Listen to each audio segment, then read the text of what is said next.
Voilà, on vous écoute et on vous donne la parole. Vous dites vos remarques au candidat et il vous entend.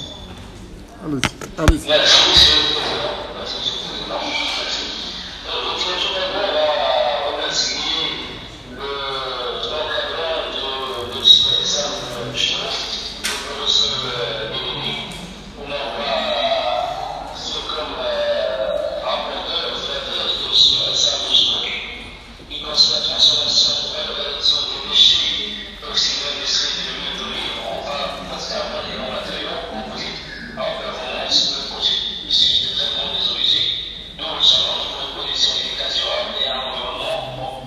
Je tiens à m'excuser parce que j'ai eu la notation aujourd'hui, comme ce que j'ai entendu sur le site web, j'ai envie de terminer les collègues qui sont à l'extérieur de l'être local.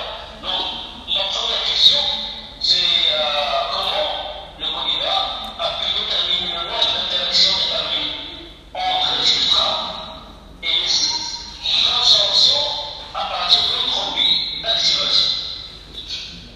Vous avez compris la question? Merci beaucoup, Monsieur Lewood. Nous avons trouvé que l'entropie d'activation est comprise entre moins 200 et moins 300 joules moins 1 Kelvin moins 1. D'après des études antérieures effectuées au laboratoire, assurées même et encadrées par le professeur Lévy, ils ont trouvé ou bien ils ont utilisé plusieurs substrats qui peuvent faire plusieurs interactions. Par exemple, ils ont utilisé un substrat qui utilise une seule qui peut interagir avec une seule liaison avec la surface, 2 liaisons ou 3 liaisons. Ils ont trouvé que l'entropie d'activation augmente significativement avec l'augmentation des liaisons formées. Et ils ont trouvé qu'une entropie comprise entre moins 200 et moins 300 joules moins 1 Kelvin moins 1 décrit une liaison ou bien une interaction bidentée des substrats sur la surface. Merci. Voilà. Concernant le pH, l'influence du pH sur la capacité d'absorption et la flexibilité des matériaux développés. D'accord. Pour le pH, il faut comprendre que l'absorption, c'est une relation entre le substrat et la surface de l'absorbant et les sites disponibles sur la surface. Les sites disponibles sur la surface sont influencés par le pH. Ils peuvent être protonnés par des protons H+, à des pH inférieurs à 7, ou bien à des pH inférieurs à pH PZC. Ils peuvent être même, les sites cationiques, ils peuvent être occupés par des ions hydroxyles à des pH supérieurs à 7. Et c'est également pour les substrats. Ils peuvent être soit protonnés, soit par exemple le bleu de méthylène qui contient une charge plus. Il y a les éléments d'hydroxyle ou bien les hydroxyles qui peuvent se coller sur sa composition. Donc, à partir du pH, on peut soit occuper ou bien masquer les sites positifs pour garder que les négatifs, ou bien on fait l'inverse, on masque les négatifs pour garder que les positifs. J'espère. J'ai une dernière question, et puis voilà que je termine. Merci. Je voudrais le problème de l'oxygène. Comment as-tu pu assurer, avec l'absence de l'oxygène, dans le four, pendant la carbonisation, puisque tu n'as pas utilisé de gaz vecteur?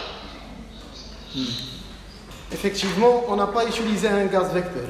On a gardé dans le four, on a essayé, par exemple, on a utilisé un four rond, c'est-à-dire un four cylindrique, dans lequel, à haute température, on suppose que le milieu est pauvre en oxygène. C'est la première des choses.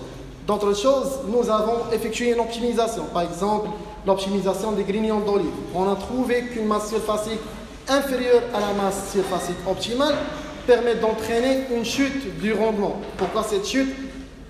La chute est liée généralement à la présence de l'oxygène parce qu'il y a une partie de matière qui s'oxyde directement avec l'oxygène, puis le four devient anoxyde, c'est-à-dire puis le four devient anaérobie, puis la carbonisation peut se faire tranquillement sans aucun problème. Pour le cas des grignons d'olive. Pour le cas des margines, généralement j'ai mentionné que la carbonisation des margines se fait en 4 étapes, et parmi ces étapes il y a la déshydratation, c'est-à-dire l'élimination brutale de l'humidité dans le four, et lors du dégagement de l'humidité sous forme de vapeur, il y a aussi un dégagement de l'oxygène, et après le four devient anoxie ou bien anaérobie pour qu'on garde une pyrolyse ou bien une carbonisation efficace.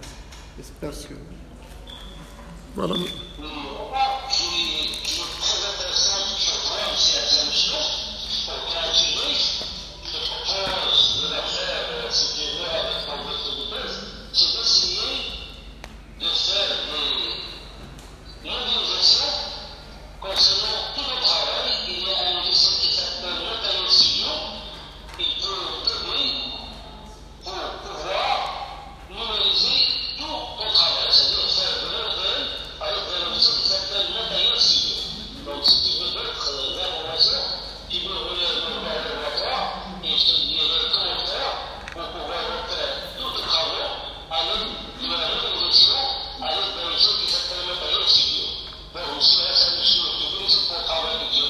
Merci beaucoup.